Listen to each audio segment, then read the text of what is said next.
or let there be light.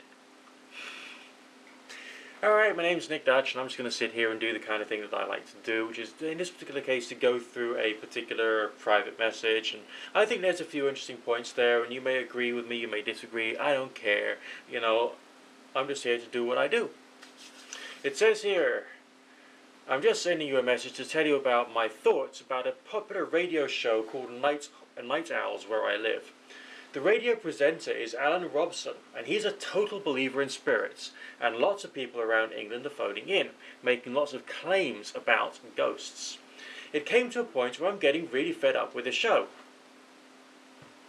One man had phoned up claiming that a ghost pushed him down his stairs and used his son to back up his claims. And another man phoned to say that the spirit of a woman tried to pull his soul out of his body whilst he was in bed. Do you ever get the feeling a few nutters are courting that particular show?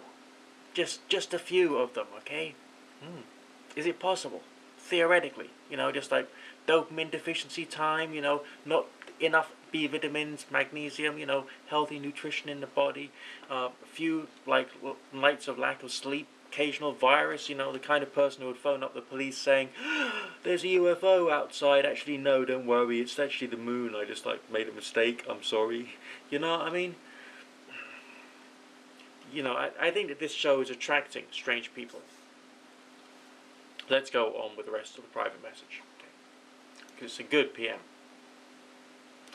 Alan Robson is an old school pagan, and he said you must see a ghost to believe in them.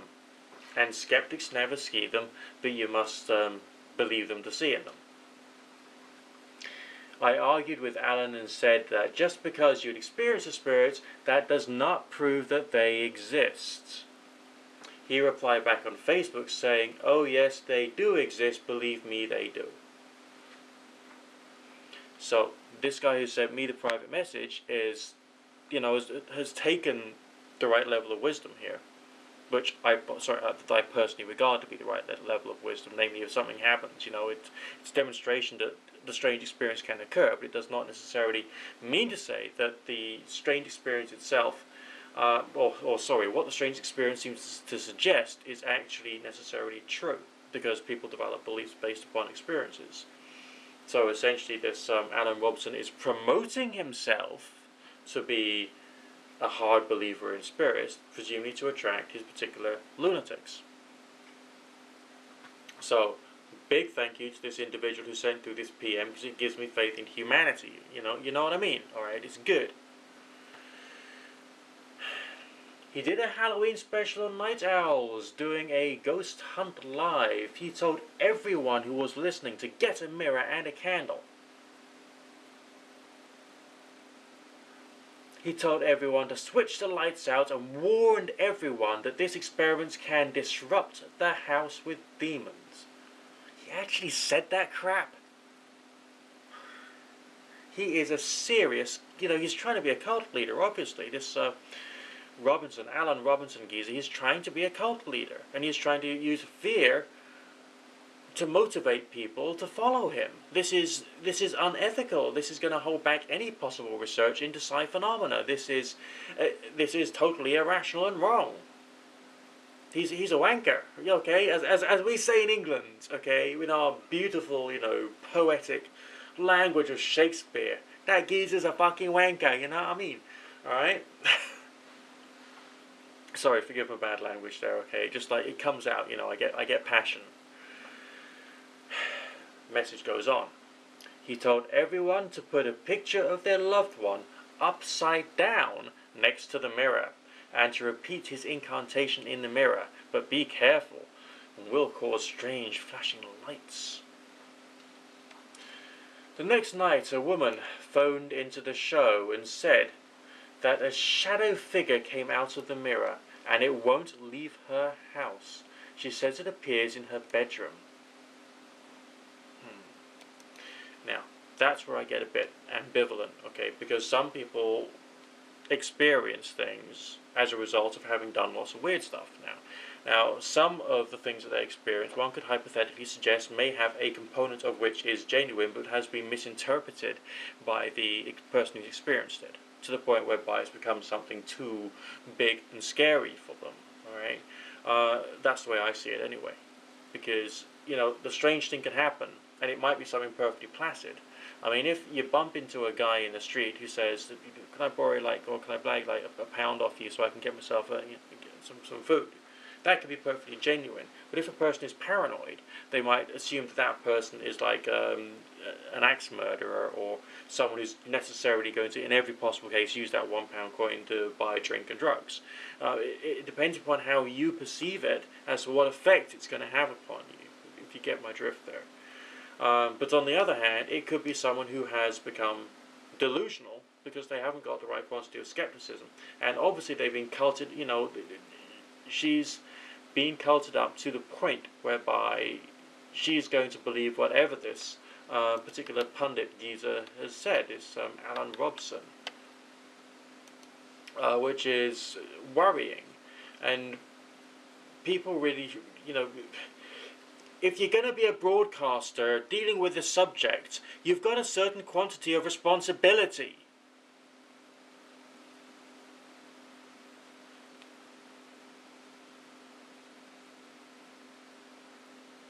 And yeah, so some people out there piss me off too, okay? Anyway, let's get on with the rest of the private message. The radio show is on 6 days a week from Saturday to Thursday from 10 p.m. till 2 a.m. Channel 97.10, I think it says here, okay? He's trying to get people to believe in spirits. Some people are followers and he takes them on ghost hunts to convince them. Most of the people are total believers. He does not like skeptics on the show. He is against reasoning, and he criticizes Thomas Paine. Bastard. As a two-faced liar that costs the lives of others. What a load of crap. And he treats slaves badly. He went on to Loch Ness and done a show about demons and said they were real and demons can enter your house. He said Crowley murdered children. Now, I know he was a lunatic. I know he took tons of drugs, and he said some very inappropriate things in some of his literature. I personally have not seen any real evidence he's actually killed a child. But some of the more right-wing fundamentalist lunatics would try and deliberately misrepresent him, or would try and take what he's written in a rather superficial light to discredit Crowley. But on the other hand, Crowley was reputed to have taken enough heroin to kill 10 men. So, some discrediting of him I think is useful, in my humble opinion. Right? He's not necessarily a good role model. Alright, let's go on with the rest of the private message. He said George Bush was related to him. That's what the conspiracy theorists say. I don't know. I don't care. I don't care. Honestly, I don't care.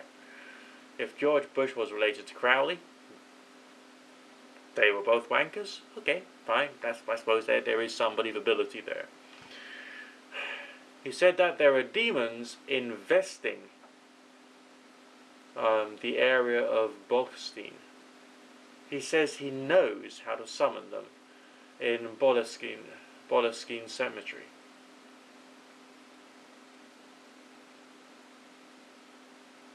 No, hang on a minute. You mean infesting, don't you? Right. A man on the radio said that he had a dream of the end of the world, and he believed it was true. Then the end of this private message says, I think there are too many believers on this show. Yeah. That's right. And that's sad. And some people like to just look at one form of media, one form of interpretation of what is real and or not, as the case may be. For those of you who've been following me on YouTube for a while, you'll know that I do view videos by atheists and skeptics and people who are of a different disposition to myself, or a different identity, or in inverted commas belief structure to myself. I think this is good for me. It keeps me on my toes and it helps me to challenge my own perceptions. But I've been able to do this as well as to keep my interpretation of the supernatural consistent for however long it's been I've been doing these videos. And the reason for that is that I'd actually started off from a relatively skeptical, experiential, experimental point of view. I hadn't started from the point of view of, they're real, you must believe in them, you must be afraid of them, because I think the people who are like that are wankers, really. And there's rather a lot of them in the world, and it's sad, and there's not much I can do about it, which is worse, apart from to carry on expressing the way that I see the subject. And I do hope that I can provide some people with some freedom and clarity of thought as a result of the aforementioned action. Many good things to you and yours. Great and glorious Nick Dutch signing out for now. God bless.